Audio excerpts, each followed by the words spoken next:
Hey everyone! Recently, I was scrolling through my backlog of games on my Xbox, and I decided it's finally time for me to fully play through Ducktales Remastered. This is a game I bought digitally years ago when it was announced that it would be removed from digital storefronts, so I made sure to grab it before it was too late. I do believe that it has since come back to digital storefronts after being absent for about half a year or so. So if you're anything like me and you bought DuckTales Remastered before leaving the digital stores, or if you bought it after its return, or even a physical copy and it's still in your backlog, then let's go over the highs and lows of the game and see where it should be in your backlog. Starting off with a brand new introduction that was added to the game, there's a new level that takes place in Scrooge McDuck's mansion as he needs to clear out the pesky Beagle Boys and save his nephews. The new level acts as a tutorial for the game, and I think it's a pretty nice addition. It'll teach you the basics of the gameplay, which you're going to find can be rather simple as there's basically a regular jump, a pogo jump, and a side smash to break rocks or move barrels, but no form of traditional side combat. Every enemy that you'll need to take out can only be killed by either doing a pogo jump on their head or by hitting them with an object that you used a side smash on, which doesn't come up too often. But that being said, it actually works rather well for the game and doesn't get too repetitive as the levels aren't crazy long and the boss battles can be pretty intricate and creative. Once you get through the introductory level, you'll gain access to the computer, which has the location of different treasures that Scrooge desperately wants to collect, and being the treasure hunter that you are, you're able to pick the order of the levels. This is a nice feature as you can change what level you wish to play through if one of them is giving you a hard time. Now, the likeliness of that being the case is pretty slim, but the game is surprisingly more difficult than I imagined, but that doesn't mean it's an extremely difficult game. The concept and ideas within the game aren't very challenging, but timing with enemies respawning off screen if you scroll the screen slightly too far in either direction can make for a frustrating moment of killing the same enemies constantly. This can happen more than you would think, as a lot of the collectible gems only reveal themselves after you cross their location in the game, forcing you to backtrack, which can respawn an already killed enemy as you take 3 steps back for that money.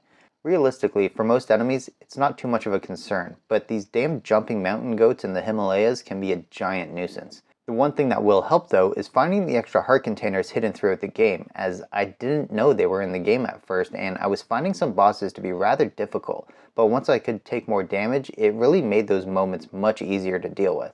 The game also includes not just the new introductory level at the beginning, but also a new final level which really brings a lot of the different elements from the original levels into one place and makes for a really good ending to the game.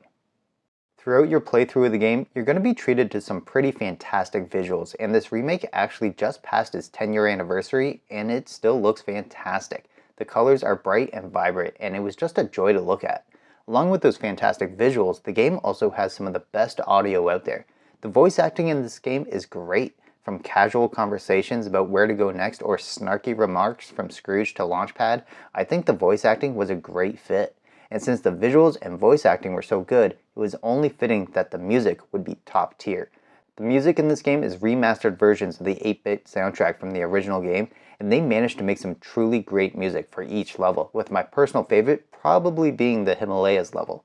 It's the type of video game soundtrack that I can listen to while doing everyday things around the house. If you haven't heard it, go listen to some tracks here on YouTube, after this video of course.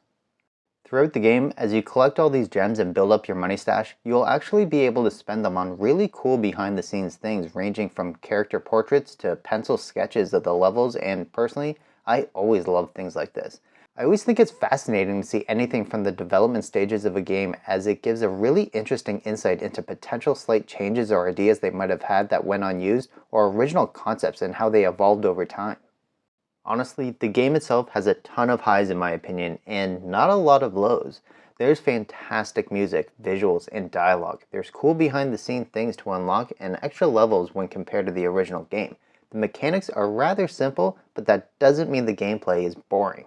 However, things like enemy respawns if the screen scrolls ever so slightly, gems appearing behind you so you're forced to backtrack, and no traditional melee gives the game a bit of a frustrating feel to it at moments. But the question is, where should DuckTales Remastered be in your backlog? And well, I think it should be at the top of your backlog. Overall, everything combined together, this is a great game and fantastic remastered version of an original NES game. It can be beaten in 4 or 5 hours and speedrun times are just over 30 minutes or so, so it's definitely not a long game. Even if you're playing one of the multiple new big games coming out right now, this can definitely be a good palate cleanser as you go from Starfield to Spider-Man 2.